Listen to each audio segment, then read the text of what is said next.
हम कोई भी एक्टिविटी करते हैं तो हमें प्लानिंग की बहुत ज़रूरत होती है। हम पहले देखते हैं कि हमें कोई भी एक्टिविटी को कैसे स्टार्ट करना है, उस एक्टिविटी का क्या ऑब्जेक्टिव है, हम उस एक्टिविटी को क्यों स्टार्ट कर रहे हैं, ये सारी चीज़ें प्लानिंग के अंदर आती हैं।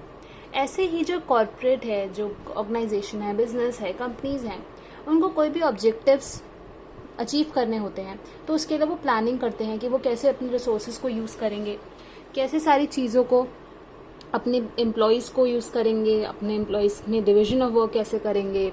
तो ऐसे बहुत सारे डिसीजंस वो लेते हैं। तो कॉर्पोरेट प्लानिंग एक ऐसा सिस्टम ऑफ प्लानिंग है जहाँ पर सारी चीज़ें इंक्लूड होती हैं, from determination of objectives to implementation of those plans and क्या रिटर्न आया उस प्लान का, व्हाट दे हैव अचीव, ये सारी चीज़ें कॉर्पोरेट प्लानिंग के अंदर आती हैं। तो अगर उसकी डेफिनेशन देखी जाए तो corporate planning is a total system of planning. So आपका सबसे पहला फीचर ये है कि ये एक टोटल सिस्टम ऑफ प्लानिंग है। आगे देखते हैं क्या लिखा है, which involves the determination of the objective. So सबसे पहली बात ही ये आती है कि आपका ऑब्जेक्टिव्स डिटरमाइन होता है कि आपको एक्चुअली अचीव करना क्या है। सो ये आपका सेकेंड फीचर है, determination of objectives for the company as a whole. Company पूरा अचीव क्या करनी चाहती है, एंड फॉर ईच डिपार्टमेंट। यानी कि कॉर्पोरेट प्लानिंग में सारी चीज़ों को देखा जाता है, एज अ कंपनी को एज अ होल भी देखा जाता है, एंड हर डिपार्टमेंट के बारे में भी प्लानिंग की जाती है, जिसमें फॉर्मुलेशन ऑफ स्ट्रैटेजीज होता है। यानी कि एक प्लान बना, उसके बाद उसके स्ट्रैटेजीज के बारे में बात की जाती है कि उस प्लान को अब एग्जीक्यूट कैसे करना है। तो थर्ड फीचर इसका आ जाता है, formulation of policies of strategies. Then we have for the attainment of these objectives, यानी कि फॉर्मुलेशन होती है, वो स्ट्रैटेजीज बनती हैं to attain these objectives which should be set up by the company.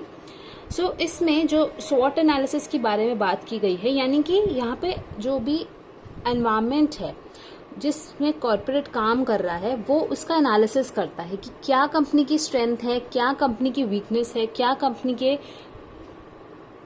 Opportunities है और क्या थ्रेट्स है बिजनेस को, कंपनी को।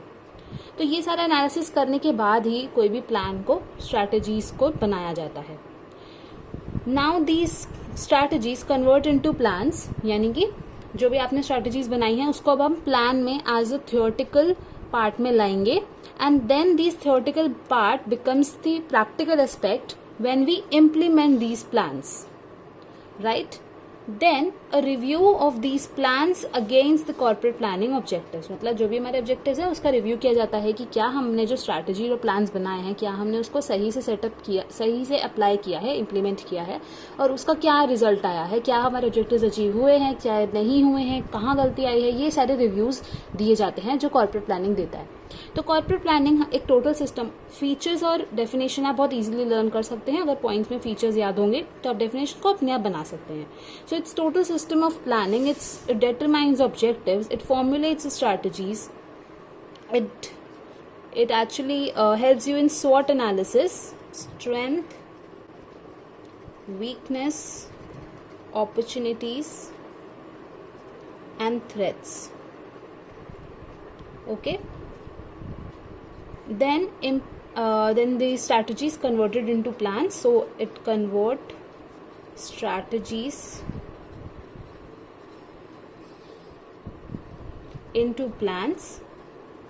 Then these plans implement, so implementation, and these is actually a practical aspect of corporate planning, and review of these plans. So review होता है. Now like I wrote the features. The features are actually becomes our process of corporate planning. So how this corporate planning is done, इसको सिर्फ एक हमने actually पढ़ लिया क्या process होता है, लेकिन इस प्रोसेस को अगर हमें एक फॉर्मेट में लिखना हो, क्योंकि एग्जाम में जब हम हर पॉइंट को एक्सप्लेन करेंगे तो आप अगर उसको डायग्रामेटिकली भी प्रेजेंट करें तो बहुत अच्छा आंसर बन सकता है। तो इसमें सबसे पहला हमारा, जैसे मैंने बोला, स्वॉट एनालिसिस करते हैं, तो उसमें हम एनवायरमेंटल एनालिसिस करते हैं ताकि हमें पता लग जाए कि हमारी ऑर्गेनाइजेशन में कैसे, ऑर्गेनाइजेशन का जो एनवायरनमेंट है कैसे उसमें हम अपने बिजनेस को सक्सेसफुल बना सकते हैं। तो उसमें सबसे पहले होता है एनवायरमेंटल एनालिसिस। देन हम ऑब्जेक्टिव्स डिटरमाइन करते हैं, determination of objectives. Then we move to the strategy formulation. Strategies form होती हैं. Then we change or convert these strategies into tactical plans. Into strategic plans भी बोल सकते हैं. Then these plan converted into implementation. And this is actually a practical aspect.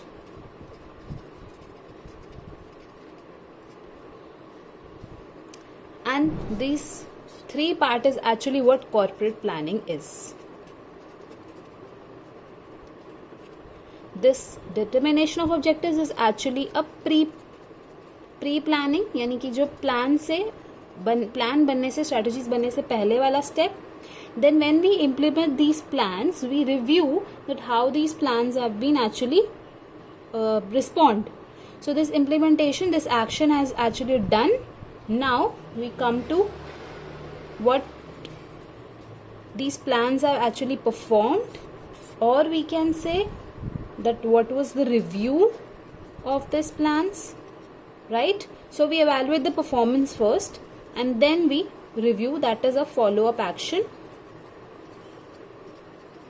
Or you can write review here. So this is what post plan,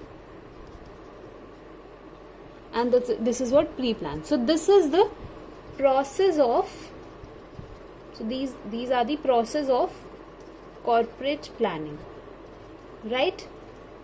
Now we move to our next topic, that is long term planning. So in any corporate world or any business, there are three types of plans. Planning three types की होती है, plans three types के होते हैं. एक होता है हमारा शॉर्ट टर्म प्लान, एक होता है मीडियम और एक होता है लॉन्ग टर्म. नाम से ही पता लग रहा है कि शॉर्ट टर्म की बात हो रही है, यानी कि थोड़े टाइम की बात हो रही है, लाइक 2 to 3 months के जो प्लान्स होते हैं. मीडियम टाइम प्लान्स ज़्यादा हो सकते हैं थोड़े से, and long term plans usually हम बात करते हैं 2 to 5 years की. तो लॉन्ग टर्म प्लानिंग बहुत ज़्यादा इंपॉर्टेंट होती है, जिसमें जो गोल्स हैं वो बहुत लॉन्ग टर्म के लिए होते हैं, वो बहुत बड़े होते हैं, जो बहुत ज़्यादा ऑर्गेनाइजेशन को, बिजनेस को इम्पैक्ट करने वाले होते हैं. तो आज हम यही लॉन्ग टर्म प्लानिंग को थोड़ा डेप्थ में पढ़ने वाले हैं. तो लॉन्ग टर्म प्लानिंग के बारे में सबसे पहले तो ये बात आती है कि जब भी हमारे short term and medium term goals achieve हो जाते हैं, उन बेसिस पर ही लॉन्ग टर्म प्लानिंग बनती है. तो सबसे पहली बात ये आती है कि ये बेसिस किसको लेता है, इसका बेस कौन होता है? Short term and medium term planning. जब ये दोनों टर्म्स के प्लानिंग को अचीव हम कर लेते हैं तो लॉन्ग टर्म प्लानिंग इसके बेसिस पर, इसको बेस लेकर बना जाता है. अब दूसरी बात आती है कि ये बहुत ज़्यादा इम्पैक्ट करता है बिजनेस को, लॉन्ग टर्म प्लानिंग. तीसरी चीज़ ये आ जाती है कि जो भी हमारे बिजनेस एनवायरनमेंट चेंजेस होते हैं, चाहे वो इंटरनल एनवायरनमेंट हो या एक्सटर्नल एनवायरनमेंट हो, हमारे एम्प्लॉयज़ की बात की जाए या फिर हमारे कस्टमर्स की बात की जाए, ये सारी चीज़ें इम्पैक्ट करती हैं. तो लॉन्ग टर्म प्लानिंग इन्वॉल्व करता है हमारे एनवायरमेंटल चेंजेस को, और उसके साथ चलती है हमारी प्लानिंग. जैसे हमारे एनवायरमेंटल में कोई चेंज आता है, समझ लीजिए हमारे कोई लॉ में चेंज आता है, तो हमारी अगर कोई भी लॉ की प्लानिंग होगी या कोई भी ऐसी प्लानिंग होगी जिसमें हमारा लीगल डॉक्यूमेंट्स इंक्लूड होंगे, उसमें भी चेंजेस आ जाएंगे. तो उस हिसाब से हमारी लॉन्ग टर्म प्लानिंग को हमको चेंज करना पड़ेगा. तो लॉन्ग टर्म प्लानिंग इंक्लूड करता है environmental changes as well. Now this long term planning have actually why these long term planning have been so much importance, I've given so much importance, is because these long term planning actually solves problems permanently. Some problems are like very big to corporate world, and these long term planning helps the organization to solve these problems permanently, right? These actually helps organization to reach the target goals.